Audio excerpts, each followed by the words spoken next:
नमस्कार दोस्तों, स्वागत है आप सभी का आपके अपने इस यूट्यूब चैनल बाय एमडी धीवर पर। सो दोस्तों, आज का जो हमारा क्लास होने वाला है वो क्लास नंबर 23वां होने वाला है। और आज के क्लास का जो हमारा विषय रहने वाला है वो सामान्य ज्ञान रहने वाला है। और आज के क्लास का जो हमारा टॉपिक रहने वाला है वो भारत के राज्य एवं उसकी भौगोलिक स्थिति के बारे में जानेंगे। तो आज से आप लोगों का जो भूगोल का जो विषय है ना वो आप लोगों का शुरू होता है। और सबसे पहले अगर आप लोगों का ना आपका सिलेबस को दिखाऊँ ना, तो सबसे पहले भाग दूसरा करके इसमें दिया गया है। और भाग दूसरा में ना आप लोगों को जो पढ़ना है वो डायरेक्टली चौथा ये जो टॉपिक है ना उसे आप लोगों को पढ़ना है, भूगोल वाला को। क्यों? क्योंकि भूगोल में ना नॉर्मल सीमित इसमें टॉपिक दिया गया है, जिसके वजह से इसको जल्दी हम लोग कवर कर सकते हैं। और उसके बाद फिर आप लोगों को क्या करूँगा, अर्थशास्त्र को भी पढ़ाऊँगा, ठीक है। और आज की क्लास में जो हम लोग पढ़ने वाले हैं ना वो भूगोल के विषय में, तो भारत के राज्य एवं उनकी भौगोलिक स्थिति के बारे में सीधा ये जो लास्ट वाला टॉपिक है ना, तो यहाँ से हम लोग शुरू कर रहे हैं, ठीक है। तो ये टॉपिक आज हम लोग क्या करेंगे, ख़त्म कर लेंगे। और आप लोगों का ना ये जो भूगोल का विषय है ना उसमें क्या करूँगा, मैं आप लोगों को ना क्या करूँगा, थोड़ा सा थ्योरी पढ़ेंगे। और उसके बाद ना आप लोगों को क्या करूँगा, एमसीक्यू के माध्यम से आप लोगों को सारे ऑप्शन को समझाते हुए चलूँगा, सारे टॉपिक को अच्छे से आप लोगों को बताऊँगा। क्यों? क्योंकि अगर आप लोगों को मैं ये बताऊँ ना कि सबसे पहले आप लोगों को भूगोल में पहले थ्योरी पढ़ाऊँ फिर एमसीक्यू पढ़ाऊँ, तो थ्योरी पढ़ाऊँगा ना तो बहुत वास्प हो जाएगा। और केवल आप लोगों का क्या है, आप लोगों का सामान्य ज्ञान से 20 आप लोगों का क्या है नंबर का पूछे जाने वाला है। और मैं अगर आप लोगों को एकदम इसको डीप में पढ़ाऊंगा ना तो और भी ज़्यादा क्या होगा, लेट होगा। तो इसीलिए आप लोगों का ना जितने भी उसमें टॉपिक रहेंगे ना, उन टॉपिक से जितने क्वेश्चन बन सकते हैं उन क्वेश्चन को आप लोगों को कराऊंगा। और उन क्वेश्चन के बेसिस पे आप लोगों को ना उन तमाम चीज़ों को समझाते हुए चलूंगा और थोड़ा सा आप लोगों को थ्योरी भी बताऊंगा, ठीक है। इससे क्या होगा, आप लोगों का जल्दी जो 2 महीना में ना जो टॉपिक है वो कवर हो पाएगा। और आप लोगों का होमवर्क के लिए ना हर क्लास में कम से कम 10 से 15 आप लोगों को जो क्वेश्चन है वो दे दिया करूँगा, तो उसका भी आप लोग प्रैक्टिस कर लीजिएगा क्वेश्चन को, ठीक है। कम से कम 25 से 30 क्वेश्चन मैं कराऊंगा एक टॉपिक में, और लगभग 15-20 क्वेश्चन आप लोगों को भी क्या है प्रैक्टिस के लिए दे दूंगा अलग से, ठीक है। और वो जो दूंगा ना वो मैं अपने व्हाट्सअप ग्रुप में दे दूंगा, तो वहाँ से आप लोग डाउनलोड कर लेना। और डाउनलोड करने के बाद उसको क्या कर लेना, दोबारा प्रैक्टिस कर लेना। और उसका जो आंसर होगा वो पीडीएफ के लास्ट में मैं डाल दूंगा, ठीक है। चलिए, अब पढ़ने के ऊपर हम लोग क्या करते हैं, फोकस करते हैं। सबसे पहले आज का टॉपिक को देखोगे ना तो भारत के राज्य एवं उनकी भौगोलिक स्थिति के बारे में जानेंगे। सबसे पहले थोड़ा सा इसमें जो थ्योरी है ना उसको हम लोग ध्यान से पढ़ते हैं। इसमें जो जो चीज़ नोट करने के लिए बोलूँगा ना उन तमाम चीज़ों को आप लोग नोट करते हुए चलिएगा, ठीक है। चलिए, सबसे फर्स्ट को ध्यानपूर्वक पढ़ते हैं। भारत एक बहुत बड़े भौगोलिक विस्तार वाला देश है। उत्तर में यह हिमालय के ऊंचे शिखरों से घिरा है। पश्चिम में अरब सागर, पूर्व में बंगाल की खाड़ी तथा दक्षिण में हिंद महासागर तथा भारतीय प्रायद्वीप का विस्तार है। भारत का क्षेत्रफल 32.8 लाख वर्ग किलोमीटर है। अब आप लोगों को ना इसको शॉर्ट में दे दिया है, मैं आप लोगों को इसको अगर कि स्पेसिफिक बताऊँ ना कितना क्षेत्रफल है भारत का, तो 32,87,263 है। कितना? तो 32,87,263 वर्ग किलोमीटर भारत का पूरा क्षेत्रफल है। तो इसे आप लोगों को नोट करके रखना है, ठीक है। चलिए आगे को पढ़ते हैं। उत्तर में कश्मीर से लेकर दक्षिण में कन्याकुमारी तक इसका विस्तार लगभग 3214 किलोमीटर है तथा पूर्व में अरुणाचल प्रदेश से लेकर पश्चिम में कच्छ का इसका विस्तार लगभग 2933 किलोमीटर है। पर्वत, पठार, मरुस्थल, उत्तरी मैदान, पठारी, तटीय भाग एवं द्वीप समूह, स्थल रूपों, जलवायु, वनस्पति, मिट्टी, खनिज, वन्य जीव के साथ साथ भाषा एवं संस्कृति में भी विविधता है। तो आप लोगों को पता होगा ना कि भारत में क्या है, अलग अलग पर्वत, पठार, मरुस्थल, उत्तरी मैदान, पठार, तटीय, प्रायद्वीप, जलवायु, वनस्पति, मिट्टी, खनिज, वन्य जीव, साथ साथ जो भाषा, अलग अलग क्या है विभिन्नताएं यहाँ पाया जाता है। चलिए उसके बाद क्या करते हैं, नेक्स्ट को पढ़ते हैं। नेक्स्ट को पढ़ने से पहले थोड़ा सा आप लोगों को ना क्या नोट करना है इसमें ये बता देता हूँ। सबसे पहले आप लोगों को जो नोट करना है वो भारत का क्षेत्रफल को नोट करना है आप लोगों को। इसमें क्या है, शॉर्ट में दे दिया गया है 32.8 लाख करके दे दिया है, ठीक है। तो आप लोगों को इसको नोट करना है, 32,87,263 वर्ग किलोमीटर है भारत का क्षेत्रफल, तो ये नोट करना है। उसके अलावा जो आप लोगों को नोट करना है वो कश्मीर से लेकर के कन्याकुमारी तक, मतलब उत्तर से लेकर के दक्षिण तक की जो भारत की लंबाई है ना वो 3214 किलोमीटर है, तो ये आप लोगों को नोट करना है। उसके अलावा आप लोगों को ये भी नोट करना है कि पूर्व में अरुणाचल प्रदेश से लेकर के पश्चिम में कच्छ का रण क्षेत्र जो है ना, तो वहाँ से इसकी जो ना लंबाई है वो कितना है, 2933 किलोमीटर है। तो इन दोनों को आप लोगों को नोट करना है, ठीक है। तीनों आप लोगों के लिए ज़्यादा इंपॉर्टेंट है, आपके नॉलेज के लिए ज़्यादा बेहतर होगा। चलिए उसके बाद ना नेक्स्ट को पढ़ते हुए चलते हैं इसको। भारत उत्तरी गोलार्ध में स्थित है एवं 7 देशों की स्थल सीमाएं इसकी सीमाओं से जुड़ी है। कितना देश? तो 7 देश नोट करके रखना है। भारत एशिया महाद्वीप में अवस्थित है, दक्षिण एशियाई देश है। भारत विश्व का 7वां बड़ा देश है, विषुवत रेखा के उत्तर में स्थित। 33 उत्तरी अक्षांश के कर्क रेखा कहा जाता है। कर्क रेखा भारत के लगभग मध्य से होकर गुजरती है। तो आप लोगों को इसको नोट करके रख लेना है, ठीक है। नेक्स्ट को पढ़िए। भारतीय मानक समय 82.30 बोल सकते हो या डिग्री भी बोलते हैं इसको, ठीक है। तो 82.30 पूर्वी देशांतर से लिया जाता है। भारत संपूर्ण विश्व का 17.5% जनसंख्या निवास करती है। मतलब संपूर्ण विश्व में ना जितनी संख्या होगा उसका 17.5% जो हिस्सा है ना वो भारत में निवास करता है। भारत की भू सीमा 15,106.6 किलोमीटर और प्रायद्वीपीय क्षेत्र सहित तट रेखा 7,516.6 किलोमीटर है। नेक्स्ट को पढ़िए। भारत एक विशाल देश है जहां प्राकृतिक संसाधन की अपार संभावनाएं हैं। विभिन्न विषयों का अध्ययन कर भारत के भूगोल से संबंधित जानकारी प्राप्त करते हैं। तो आप लोगों को इसमें जो नोट करना है ना, ये आप लोगों को नोट कर लेना है। 23.30 वाला जो डिग्री है ना अक्षांश वाला, वो कर्क रेखा कहा जाता है, जिसे विषुवत रेखा उत्तर में स्थित है। ये भी आप लोगों को क्या करना है, नोट करके रख लेना है। भारत का मानक समय कितना है? तो भारत का मानक समय जो है ना वो 32.30 पूर्वी देशांतर है। ये आप लोगों को याद रखना है, इसको डिग्री के नाम से भी जानते हैं, ठीक है। और संपूर्ण विश्व का कितना प्रतिशत भारत में रहता है? तो 17.5% जो है ना वो भारत में रहता है। इतना केवल आप लोगों को इसमें नोट करना है। आप लोगों को इसमें ज़्यादा क्या है, एकदम थ्योरी पढ़ने की आवश्यकता नहीं। आपको पीएससी का एग्ज़ाम नहीं दिलाना है, समझ में आ रहा है। अभी आपको केवल ना अभी जो इंट्रेंस एग्ज़ाम है वो दिलाना है। तो एकदम डीप हम लोगों को नहीं पढ़ना है।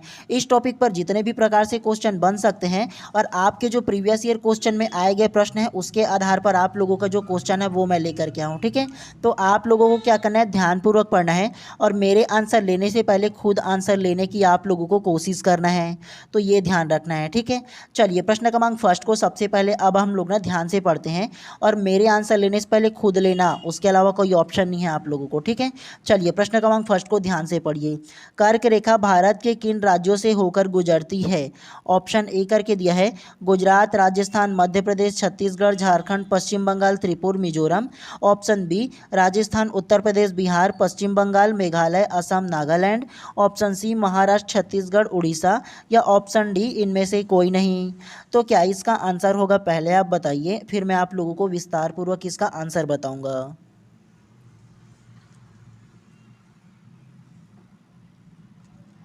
तो प्रश्न क्रमांक 1 का जो करेक्ट आंसर होगा ना वो ऑप्शन नंबर ए जो है इसमें करेक्ट हो जाएगा।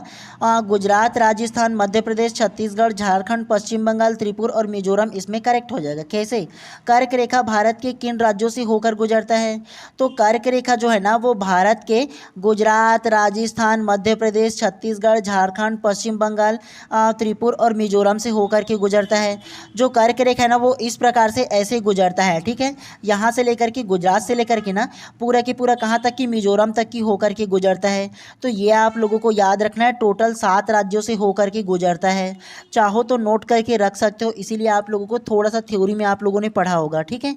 तो ये आप लोगों को याद रखना है, ऑप्शन नंबर ए जो है इसमें करेक्ट हो जाएगा, ठीक है। चलिए नेक्स्ट प्रश्न को क्या करते हैं, पढ़ते हुए चलते हैं इसी प्रकार से। चलिए प्रश्न क्रमांक दूसरा को ध्यान से पढ़िए। भारत का मानक समयोत्तर है। Option A 80-15 degree, option B 80-30 degree, option C 81-30 degree या ऑप्शन डी 82-30 डिग्री। तो क्या इसका आंसर होगा? और आप लोगों ने थ्योरी में भी पढ़ा था, नोट करने के लिए भी बोला था, आप लोगों को याद कीजिए।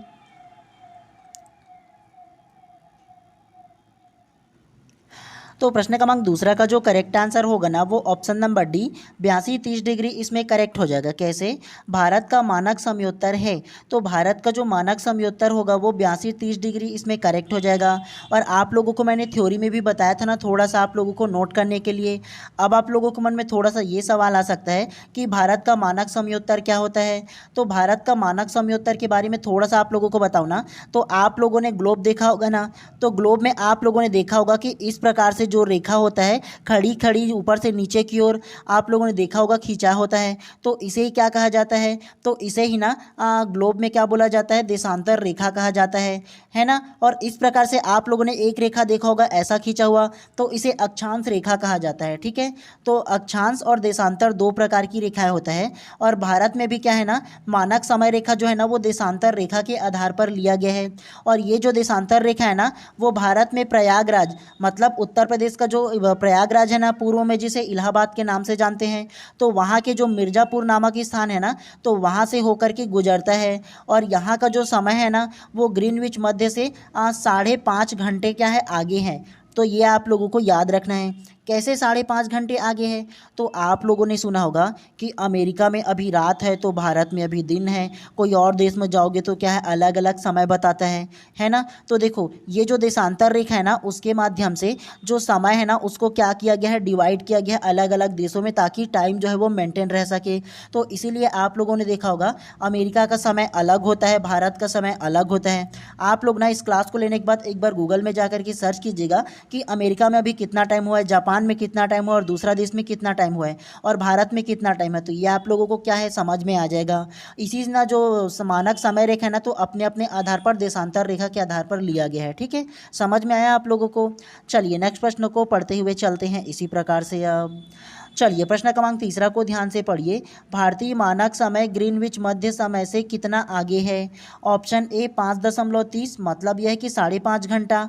ऑप्शन बी 6.5 घंटा। ऑप्शन सी 4.5 घंटा, या ऑप्शन डी इनमें से कोई नहीं। तो प्रश्न क्रमांक 3 का जो करेक्ट आंसर होगा ना वो ऑप्शन नंबर ए 5.5 घंटा करेक्ट हो जाएगा। कैसे, भारतीय मानक समय ग्रीनविच मध्य समय से कितना आगे है। तो भारतीय जो समय है ना वो ग्रीनविच मध्य समय से लगभग 5.5 घंटा आगे है। आप लोगों को थोड़ा सा थ्योरी में भी इसके बारे में बताया था ना, और आप लोगों को थोड़ा सा इसके बारे में बताओ ना, ग्रीनविच मध्य समय क्या होता है, जिसे आप लोग GTM के नाम से भी जानते हैं।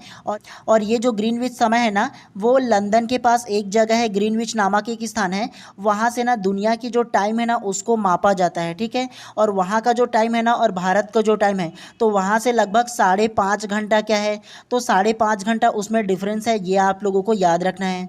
और यहीं से ना दुनिया के जो टाइम है ना उसको मापा जाता है अपने अपने अलग अलग अनुसार। ठीक है, जैसे हमारा भारत का जो समय है ना वो 5.5 घंटा क्या है, तो 5.5 घंटा का डिफरेंस उसमें क्या है देखने को मिलता है। तो ये आप लोगों को याद रखना है, और अलग अलग देश का अलग अलग जो टाइम है ना इसी से मापा जाता है। ठीक है, तो समझ में आया आप लोगों को। चलिए नेक्स्ट प्रश्न को पढ़ते हुए चलते हैं इसी प्रकार से। अब चलिए प्रश्न क्रमांक 4 को ध्यान से पढ़िए। पृथ्वी अपने अक्ष पर किस दिशा में घूमती है। ऑप्शन ए पूर्व से पश्चिम, ऑप्शन बी पश्चिम से पूर्व, ऑप्शन सी उत्तर से दक्षिण, या ऑप्शन डी दक्षिण से उत्तर।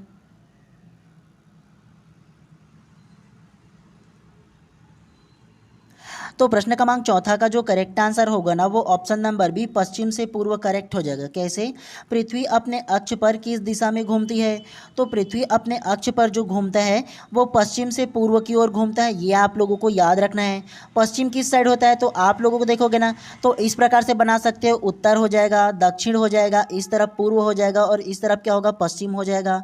तो ऐसे करके रखोगे तो देखो पृथ्वी जो घूमता है वो किस तरफ घूमेगा, तो पश्चिम से पूर्व की ओर घूमेगा। कैसे, तो ये जो पश्चिम है ना तो यहाँ से ऐसे पूर्व की ओर घूमेगा, ये आप लोगों को याद रखना है इसके बारे में। ठीक है, तो ध्यान रखना है, हमेशा ये मत सोचना कि उत्तर से दक्षिण की ओर ऐसे घूमेगा, नहीं होता है, पश्चिम से पूर्व की ओर घूमता है, ये इसका करेक्ट आंसर होगा। ध्यान रखना है आप लोगों को, ऐसे जो क्वेश्चन है ना वो पूछे जाते हैं। ठीक है, चलिए प्रश्न क्रमांक 5 को ध्यान से पढ़िए। भूमध्य रेखा के निकट स्थित स्थान है। Option A Rameswaram, option B Thoothukudi, option C Indira point, या ऑप्शन डी इनमें से कोई नहीं।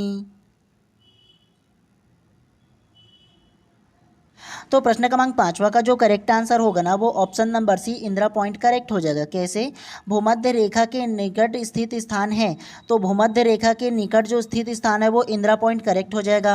और इंदिरा पॉइंट कहाँ है, तो अगर आप लोग भारत का मैप इस प्रकार से देखोगे ना तो मैप को देखने के बाद ना सबसे नीचे इस तरफ देखोगे तो अंडमान निकोबार द्वीप समूह आप लोगों को नजर आएगा, और उसका जो सबसे लास्ट में जो है ना वो इंदिरा पॉइंट है, और एक टावर के समान बना हुआ है। कभी भी आप लोग गूगल में सर्च मार करके भी देखोगे ना तो आप लोगों को पता चल जाएगा वो सांकेतिक उसका स्थान रखा गया है जिसे इंदिरा पॉइंट के नाम से जाना जाता है। तो यहीं बस इंदिरा पॉइंट है, ये आप लोगों को याद रखना है, जो भूमध्य रेखा के निकट स्थित स्थान है। ठीक है, ध्यान रखना है आप लोगों को। मैप के थ्रू जानोगे ना तो ईजी रहेगा आप लोगों के लिए। ठीक है, चलिए नेक्स्ट प्रश्न को पढ़ते हुए चलते हैं इसी प्रकार से। अब आप लोगों के मन में एक सवाल ये आ सकता है कि सर अभी तो ना थोड़ा कूट में प्रश्न पूछा जा रहा है, तो आप भी कूट में प्रश्न क्यों नहीं लेकर के आ रहे? तो एक चीज़ आप लोगों को मैं हमेशा बताता हूँ अपने क्लास में, अभी भी आप लोगों को बता दे रहा हूँ। देखो आप लोग ना जिस आप लोगों को टॉपिक को पढ़ा रहा हो उस टॉपिक से जितना ज़्यादा डाटा हो सके वो कलेक्ट करके रखो, क्योंकि जो लोग ना प्रश्न को निकालते हैं वो अपने मन से प्रश्न को क्या करते हैं, मॉडिफाई करते हैं, अपने मन से प्रश्न को बनाते हैं, कूट आधारित हो चाहे वो सिंपल हो। तो इसीलिए क्या करना है, आपको ज़्यादा से ज़्यादा जो डाटा है ना उस टॉपिक को कलेक्ट करके रखना है, ताकि कहीं से भी किसी भी प्रकार से उसमें कूट बना करके घुमा करके देना तो ईजी तरीके से आप लोगों से बन जाए। तो इसीलिए आप लोगों को फैक्चुअल जो डाटा रहेगा सामान्य ज्ञान में वो कलेक्ट करने की कोशिश करना है आप लोगों को। कूट में पूछो सिंपल पूछो वो उतना ज़्यादा मैटर नहीं करता है। और कोई भी बुक में अगर देखोगे ना तो बुक में ना सिंपल क्वेश्चन ही दिया जाता है, उन लोग खुद से बनाते हैं जो क्वेश्चन होता है वो। तो इसीलिए आप लोगों को इन सारी चीज़ों के बारे में थोड़ा सा ध्यान रखना है। ठीक है, चलिए प्रश्न क्रमांक 6वां को ध्यान से पढ़िए। अब भारत की उत्तर से दक्षिण तक की लंबाई है। Option A 2933 kilometre, option B 3214 kilometre, option C 2778 kilometre या ऑप्शन डी 3995 किलोमीटर। आप लोगों को इसको बताया हूँ थ्योरी में भी, तो क्या इसका आंसर होगा?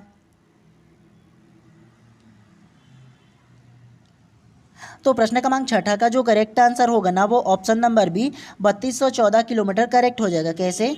भारत की उत्तर से दक्षिण तक की लंबाई है, तो भारत का उत्तर से दक्षिण तक की जो लंबाई होगा वो 3214 किलोमीटर है। आप लोगों को बताया था ना, मतलब यह है कि भारत जो ना उत्तर से दक्षिण की ओर अगर आप जाओगे ना तो कितना आप लोगों को दूरी मिलेगा, तो 3214 किलोमीटर की दूरी मिलेगा। उसी प्रकार से पूर्व से अगर पश्चिम की ओर जाओगे, क्या तो पूर्व से अगर पश्चिम की ओर जाओगे तो कितना दूर है वो, तो वो कितना होगा, तो 2933 किलोमीटर हो जाएगा। दोनों को आप लोगों को याद रखना है, उत्तर से दक्षिण तक की लंबाई और पूर्व से पश्चिम तक की लंबाई। ठीक है, तो ये दोनों को आप लोगों को याद रखना है। उत्तर में अगर कि आप लोग सोचोगे ना कि जम्मू कश्मीर से लेकर के नीचे में कहाँ तक की, तो तमिलनाडु के कन्याकुमारी तक की, तो उसका जो लंबाई होगा वो 3214 होगा। ये ध्यान रखना है आप लोगों को, आपके फैक्चुअल नॉलेज के लिए ज़्यादा जरूरी है जी। तो इसीलिए क्या करना है, याद रखना है। चाहो तो नोट करके भी रख सकते हो, कोई दिक्कत नहीं है उसमें। ठीक है, चलिए प्रश्न क्रमांक 7वां को पढ़ते हैं। उससे पहले आप लोग क्या कर सकते हो, आप लोग ना व्हाट्सएप ग्रुप में भी जल्दी जुड़ जाइएगा। आपके स्क्रीन पर रैंडम एक नंबर आ रहा है ना, तो उसमें आप लोग ना मेरे को मैसेज कर दीजिएगा कि सर मेरे को व्हाट्सएप ग्रुप में जोड़ना है, तो वहाँ से आपके नंबर को लेकर के व्हाट्सएप ग्रुप में जोड़ दूंगा। और आप लोगों को इस क्लास में ना लगभग 20 से 25 क्वेश्चन मैं आप लोगों को कराऊंगा, और उसके बाद लगभग 20 से 25 क्वेश्चन आप लोगों को होमवर्क के लिए दूंगा। खुद आप लोगों को प्रैक्टिस करना है और वो मैं अपने व्हाट्सएप ग्रुप में डालूंगा। और इसी टॉपिक पर ना जितने प्रकार से क्वेश्चन बन सकते हैं वो आप लोगों के लिए दूंगा। ठीक है, तो उसको भी आप लोगों को अच्छे से पढ़ना है, तो इसलिए ज़्यादा जरूरी है कि आप लोग व्हाट्सएप ग्रुप में जल्दी जुड़ जाइए।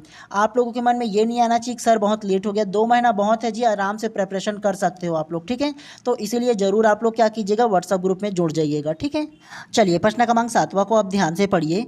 भारत के कितने राज्य समुद्री सीमा से लगे हुए हैं? Option A 7, option B 9, option C 10 या ऑप्शन डी 12।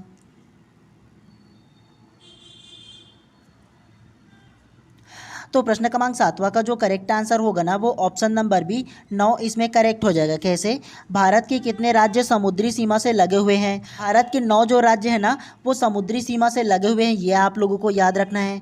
कौन कौन सा, तो देखो ध्यान से, सबसे पहले आप लोगों को याद रखने का तरीका ये है कि आप लोग ना इस प्रकार से थोड़ा सा मैप खुद से बनाना चाहो तो बना सकते हो, अदरवाइज केवल ना ऐसे तरीके से याद रखोगे तो आप लोगों को अच्छा से याद होगा। ठीक है, तो देखो सबसे पहला इसमें कौन कौन सा राज्य जो है वो भारत की समुद्री सीमा से क्या है, लगा हुआ है। तो ध्यान से सुनिएगा, सबसे पहला जो होगा यहाँ से शुरू करेंगे तो गुजरात हो जाएगा, गुजरात के बाद महाराष्ट्र हो जाएगा, फिर गोवा हो जाएगा, फिर कर्नाटक हो जाएगा, कर्नाटक के बाद केरल हो जाएगा, फिर तमिलनाडु हो जाएगा, फिर आंध्र प्रदेश, फिर उड़ीसा और लास्ट में जो होगा वो पश्चिम बंगाल हो जाएगा।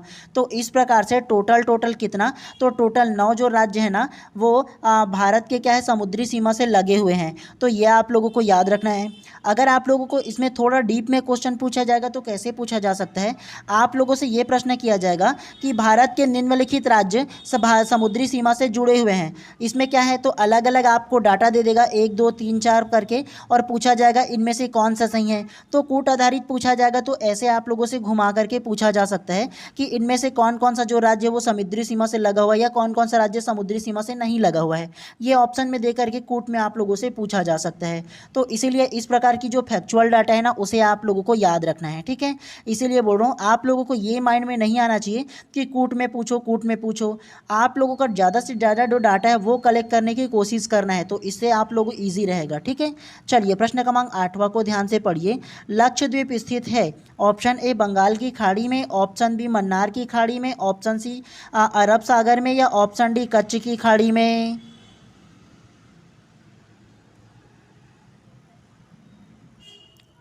तो प्रश्न क्रमांक 8वां का जो करेक्ट आंसर होगा ना, वो ऑप्शन नंबर सी अरब सागर में करेक्ट हो जाएगा। कैसे, लक्षद्वीप स्थित है, तो लक्षद्वीप जो स्थित है वो अरब सागर में है। कैसे, तो ध्यानपूर्वक देखो। सबसे पहले थोड़ा सा इस प्रकार, अगर आप भूगोल पढ़ रहे हो ना, तो मैप बनाना ज़्यादा जरूरी होता है, ठीक है।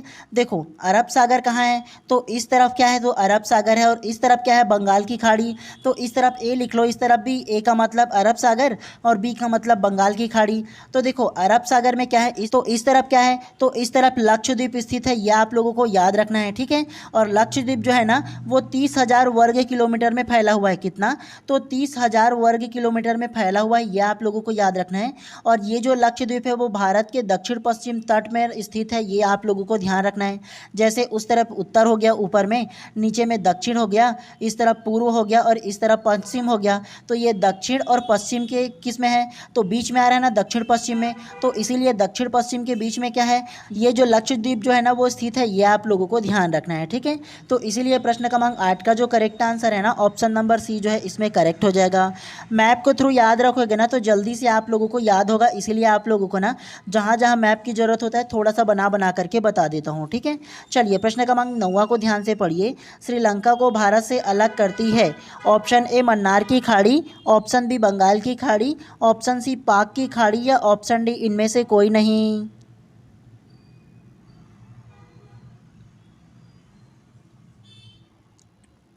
तो प्रश्न क्रमांक 9 का जो करेक्ट आंसर होगा ना, वो ऑप्शन नंबर ए मन्नार की खाड़ी, इसमें करेक्ट हो जाएगा। कैसे, श्रीलंका को भारत से अलग करती है, तो श्रीलंका को जो भारत से अलग करता है वो मन्नार की खाड़ी, इसमें करेक्ट हो जाएगा। कैसे, तो थोड़ा सा आप लोगों को समझाता हूँ। सबसे पहले थोड़ा सा इंडिया का अगर मैप बनाओगे ना इस प्रकार से, तो ये मैप हो गया। और श्रीलंका कहाँ है, तो यहाँ पर नीचे में श्रीलंका है, ठीक है। और श्रीलंका जो है ना, यहाँ पर आप लोग पता होगा आराम से, तो इस प्रकार से बना हुआ, ये जानते हो। तो देखो ये जो हिस्सा होगा ना, यहाँ पर का जो बीच में खाली वाला जो पानी भरा हुआ जो समुंदर है वो, तो इसे ही मन्नार की खाड़ी कहा जाता है। क्या, तो ये जो हिस्सा है ना, इसे ही मन्नार की खाड़ी कहा जाता है, क्योंकि यहाँ पर क्या है, श्रीलंका है, और यहाँ पर जो बीच का हिस्सा जो खाली है ना, इसे ही मन्नार की खाड़ी कहा जाता है। तो ये आप लोगों को याद रखना है। और इसे इंग्लिश में क्या बोलते हैं, तो इसी को इंग्लिश में ना गल्फ ऑफ मन्नार कहा जाता है, ठीक है। तो ये आप लोगों को ध्यान रखना है। आप लोग इसको देखोगे ना, तो ईजी तरीके से क्या है, मैप के थ्रू याद हो जाएगा, ठीक है। तो ये आप लोगों को क्या करना है, याद रखना है। चलिए नेक्स्ट को पढ़ते हुए चलते हैं। तो प्रश्न क्रमांक 10वां को अब ध्यान से पढ़िए। भारत का पूर्वी समुद्र तट कौन सा है, ऑप्शन ए दीघा तट, ऑप्शन बी कोकण तट, ऑप्शन सी मालाबार तट, या ऑप्शन डी कोरोमंडल तट। तो प्रश्न क्रमांक 10वां का जो करेक्ट आंसर होगा ना, वो ऑप्शन नंबर डी, इसमें कोरोमंडल तट, इसमें करेक्ट हो जाएगा। कैसे, तो सबसे पहले प्रश्न क्रमांक 10 को ध्यान से पढ़ोगे ना, तो इसमें बोला है भारत का पूर्वी समुद्री तट कौन सा है। तो भारत का जो पूर्वी समुद्री तट होगा वो कोरोमंडल तट हो जाएगा। ये आप लोगों को याद रखना है इसके बारे में। और कोरोमंडल जो तट है ना, वो तमिलनाडु राज्य में स्थित है, ठीक है। तो ये आप लोग ना इस प्रकार से अगर याद रखने के लिए क्या कर सकते हो, भारत का ऐसे मैप बना सकते हो। और मैप बनाने के बाद आपको पता चलेगा कि ये जो पूर्वी में जो तट है ना, मतलब पूर्वी कौन साइड होगा, तो इधर उत्तर हो जाएगा, नीचे में दक्षिण हो जाएगा, इस तरफ पूर्व हो जाएगा, और इस तरफ पश्चिम हो जाएगा, है ना। अब इसमें देखो कोरोमंडल तट कहाँ है, तो कोरोमंडल जो तट होगा ना वो इस तरफ है। तो इस तरफ कौन से राज्य में है, तो वो जो राज्य होगा वो तमिलनाडु का हो जाएगा, ठीक है। तो ये आप लोगों को ध्यान रखना है। कोरोमंडल जो तट है वो पूर्व साइड हो जाएगा, तमिलनाडु जो राज्य है वहाँ स्थित है, ये ध्यान रखना है आप लोगों को। उसके अलावा दीघा तट जो होगा ना वो कहाँ है, तो वो पश्चिम बंगाल में है, ध्यान ध्यान रखना है, ठीक है। मतलब ये है कि पश्चिम बंगाल में जो समुद्री सीमा जो पड़ता है ना, तो वहाँ के जो तट को क्या बोला जाता है, दीघा तट के नाम से जानते हैं, तो ये ध्यान रखना है। उसके अलावा ऑप्शन नंबर सी मालाबार तट, मालाबार तट जो है वो कर्नाटक में स्थित है, ये भी आप लोगों को ध्यान रखना है इसको, ठीक है। मालाबार तट कहाँ है, तो कर्नाटक में है। उसके अलावा ऑप्शन नंबर बी कोंकण तट, तो कोंकण तट जो होगा ना वो कहाँ स्थित है, तो वो दमन दीव गोवा जो होगा ना तो वहाँ स्थित है, ये आप लोगों को ध्यान रखना है। दमन दीव में ना कोंकण तट है, ठीक है। तो इन चारों को आप लोगों को ध्यान रखना है। तो इसीलिए प्रश्न क्रमांक 10वां का जो करेक्ट आंसर होगा ना ऑप्शन नंबर डी जो है इसमें करेक्ट हो जाएगा। चलिए नेक्स्ट को ध्यानपूर्वक पढ़ते हुए चलते हैं। चलिए प्रश्न क्रमांक 11वां को ध्यान से पढ़िए। थार मरुस्थल स्थित है, option A Rajasthan, option B Gujarat, option C A और बी दोनों, या ऑप्शन डी इनमें से कोई नहीं।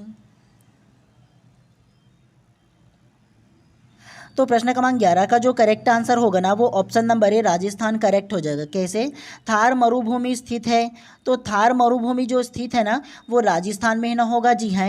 तो थार का मरुभूमि उसे ही बोला जाता है ना राजस्थान को। आप लोगों ने मैं उसमें भी देखा होगा चित्र वगैरह में या आप इमेज वगैरह में देखा होगा, जिसे थार मरुभूमि कहा जाता है।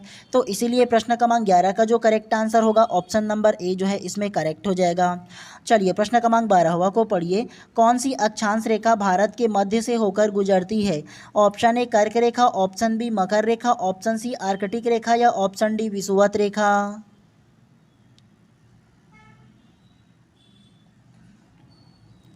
तो प्रश्न क्रमांक 12 का जो करेक्ट आंसर होगा ना वो ऑप्शन नंबर ए कर्क रेखा इसमें करेक्ट हो जाएगा। कैसे, कौन सी अक्षांश रेखा भारत के मध्य से होकर गुजरती है, तो भारत के मध्य से होकर जो अक्षांश रेखा गुजरती है ना वो कर्क रेखा हो जाएगा, ये आप लोगों को याद रखना है।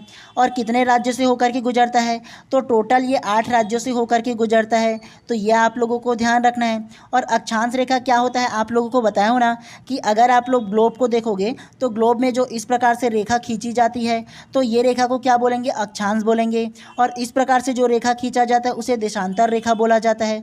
तो ये आप लोगों को ध्यान रखना है इसमें। और भारत की ये जो कर्क रेखा है ना वो 8 राज्य से होकर के गुजरती है। कौन कौन सा, तो इसका एक शॉर्ट ट्रिक है, आप लोगों ने कभी पढ़ा भी होगा। मित्र पर गमछा झार, म से मिजोरम हो जाएगा, त से त्रिपुर हो जाएगा, मित्र हो गया, प से पश्चिम बंगाल हो जाएगा, र से राजस्थान हो जाएगा, और ग से गुजरात हो जाएगा, और म से क्या होगा, मिजोरम हो जाएगा। मित्र पर गमछा, और छ से क्या होगा, छत्तीसगढ़ हो जाएगा, और झार से क्या होगा, तो झार से झारखंड हो जाएगा। तो ये शॉर्ट ट्रिक आप लोगों को याद रखना है इसके बारे में, ठीक है। तो इसीलिए प्रश्न क्रमांक 12 का जो करेक्ट आंसर होगा ना ऑप्शन नंबर ए जो है इसमें करेक्ट हो जाएगा। केवल आप लोगों को इतना ही याद रखना है इसमें, ठीक है। चलिए प्रश्न क्रमांक 13 को ध्यान से पढ़िए। कर्क रेखा कितने राज्यों से होकर गुजरती है, option A 5, option B 6, option C 7, या ऑप्शन डी 8। तो प्रश्न क्रमांक 13 का जो करेक्ट आंसर होगा ना वो ऑप्शन नंबर डी 8 इसमें करेक्ट हो जाएगा। कैसे, कर्क रेखा कितने राज्यों से होकर गुजरता है, तो आप लोगों को अभी बताना 8 राज्यों से होकर के गुजरता है। शॉर्ट ट्रिक आप लोगों को बताना कि मित्र पर गमछा झार, एक एक शुरुआती का जो शब्द है वो आप लोगों को ले लेना है वर्ण को, और धीरे धीरे करके आप लोगों को जान लेना है। और कौन कौन सा राज्य होगा, तो सबसे पहला गुजरात, फिर राजस्थान, फिर मध्य प्रदेश, फिर छत्तीसगढ़, फिर झारखंड, फिर पश्चिम बंगाल, फिर त्रिपुर और फिर मिजोरम। तो इस प्रकार से 8 राज्यों से होकर के गुजरता है, ये आप लोगों को याद रखना है इसके बारे में, ठीक है। तो इसीलिए प्रश्न क्रमांक 13 का जो करेक्ट आंसर होगा ना ऑप्शन नंबर डी जो है इसमें करेक्ट हो जाएगा। चलिए नेक्स्ट प्रश्न को पढ़ते हुए चलते हैं इसी प्रकार से। चलिए प्रश्न क्रमांक 14 को पढ़िए। निम्नलिखित में से किस राज्य से कर्क रेखा नहीं गुजरती, तो इस प्रकार से भी प्रश्न बन सकता है। Option A Gujarat, option B Rajasthan, option C Meghalaya, या ऑप्शन डी मिजोरम।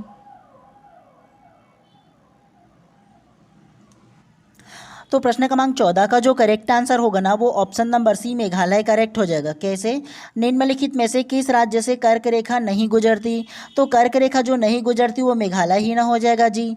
तो इसीलिए आप लोगों को याद रखना है। सबसे पहले आप लोग ये जो है ना ये ट्रिक जो है इसको याद रखो, मित्र और उसके बाद पर और उसके बाद गमछा, क्या तो गमछा और उसके बाद झार।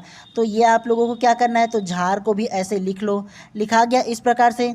अब आप लोगों को याद कैसे रखना है, माँ से क्या होगा, तो माँ से मिजोरम हो जाएगा, त्र से क्या होगा, तो त्र से त्रिपुर हो जाएगा, प से क्या होगा, तो पश्चिम बंगाल हो जाएगा, र से क्या होगा, तो राजस्थान हो जाएगा, ग से क्या होगा, तो गुजरात हो जाएगा, और ग म और फिर से म आया तो म से क्या होगा, तो म से फिर से मध्य प्रदेश हो जाएगा। और उसके अलावा छ से क्या होगा, तो छत्तीसगढ़ हो जाएगा। और झार, तो झार से झारखंड ले लेना आप लोग। समझ में आया। तो इस प्रकार से आप लोगों को क्या करना है, याद रखना है शॉर्ट ट्रिक जो है वो, ठीक है। और ये जो कर्क रेखा नहीं गुजरता वो मेघालय राज्य से नहीं गुजरता है, ये ध्यान रखना है। चलिए नेक्स्ट को पढ़ते हुए चलते हैं। चलिए प्रश्न क्रमांक 15 को ध्यान से पढ़िए। निम्नलिखित भारत की नदियों में से कौन सी नदी कर्क रेखा को 2 बार काटती हुई पार होती है? Option A Ganga, option B Narmada, option C Mahi या ऑप्शन डी चंबल। तो प्रश्न क्रमांक 15 का जो करेक्ट आंसर होगा ना वो ऑप्शन नंबर सी माही नदी इसमें करेक्ट हो जाएगा। कैसे? निम्नलिखित भारत की नदियों में से कौन सी नदी कर्क रेखा को 2 बार काटती हुई पार होती है? तो कर्क रेखा को 2 बार काटती हुई जो पार होता है ना वो माही नदी हो जाएगा, यह आप लोगों को याद रखना है। तो अगर आप लोगों को माही नदी के बारे में थोड़ा सा बताऊँ ना, तो माही नदी का उद्गम स्थान जो है वो मध्य प्रदेश के विंध्याचल पर्वत की पहाड़ी में जो ना मेहत झील है ना, तो वहाँ से होता है। और इसकी जो कुल लंबाई है वो 576 किलोमीटर है। कितना? तो 576 किलोमीटर इसका कुल लंबाई है। और ये जो नदी है वो कर्क रेखा को 2 बार काटता है, ये आप लोगों को याद रखना है इसके बारे में, ठीक है। चलिए नेक्स्ट प्रश्न को पढ़ते हुए चलते हैं इसी प्रकार से। चलिए प्रश्न क्रमांक 16 को ध्यान से पढ़िए।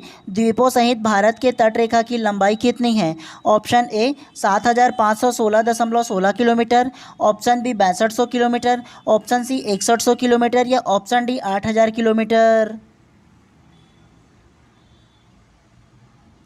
तो प्रश्न क्रमांक 16 का जो करेक्ट आंसर होगा ना वो option number A 7516.16 kilometre correct हो जाएगा। कैसे? द्वीपों सहित भारत की तट रेखा की लंबाई कितनी है? तो भारत की तट रेखा की लंबाई कहने का मतलब ये है कि ये जो बाहर में भारत की जो तट रेखा की लंबाई ना उसका लंबाई को पूछा गया है। पहले जो है ना वो 7516.16 किलोमीटर इसको पहले मापा गया था, लेकिन ना द्वीपों सहित अगर बोला गया है ना तो वर्तमान में 2025 में इसका पुनः मूल्यांकन किया गया और इसकी जो लंबाई वर्तमान में जो है ना वो 11,098 है। कितना? तो 11,098.81 किलोमीटर है, ये आप लोगों को ध्यान रखना है। तटीय रेखा बोला है जी, तटीय रेखा जो होगा वो द्वीपों सहित बोला है ना, तो ये आप लोगों को ध्यान रखना है। सबसे पहले जो नापा गया था ना वो 7,516 किलोमीटर के आसपास था, लेकिन वर्तमान 2025 में पुनर्मूल्यांकन करने के बाद 11,098 किलोमीटर हो गया है, ठीक है। तो ये आप लोगों को ध्यान रखना है। चाहो तो एक बार गूगल करके भी देख सकते हो, आप लोगों को बेहतर तरीके से पता चल जाएगा, ठीक है। इसमें जो मुख्य तटीय भूमि जो होगा ना वो 5,422 किलोमीटर के आसपास है। और उसके अलावा द्वीपों का जो तट रेखा है ना, जो अलग अलग द्वीप है उसमें, तो वो 2,094 किलोमीटर उसका है, ठीक है। तो इन दोनों को मिलाकर के ये जो डाटा है ना वो बनाया गया है, ठीक है। तो इसीलिए प्रश्न क्रमांक 16 का जो करेक्ट आंसर होगा ऑप्शन नंबर ए जो है वो करेक्ट हो जाएगा। चलिए अब आप लोगों को ना जितना ये सारा क्वेश्चन है ना अब आप लोगों के लिए होमवर्क के तौर पे छोड़ दे रहा हूँ। तो ये आप लोगों को ना 16 से लेकर के लगभग 30 से 40 क्वेश्चन जो है ना वो आप लोगों का होमवर्क के तौर पे मैं छोड़ दे रहा हूँ। सारे को आप लोगों को एक बार कम से कम पढ़ना है, प्रैक्टिस करना है सारे को। और इसका जो आंसर है ना वो मैं अपने जो PDF है ना उसके लास्ट में डाल दूंगा, ठीक है। टोटल बताऊँ ना तो 40 क्वेश्चन है आप लोगों के लिए, ठीक है। 15-16 क्वेश्चन ही आप लोगों को करा रहा हूँ, इसके वजह से आप लोगों को ये सारा को कर लेना है। और ये सारा क्वेश्चन अपने ना केवल व्हाट्सअप ग्रुप में डालूंगा और कहीं नहीं डालने वाला।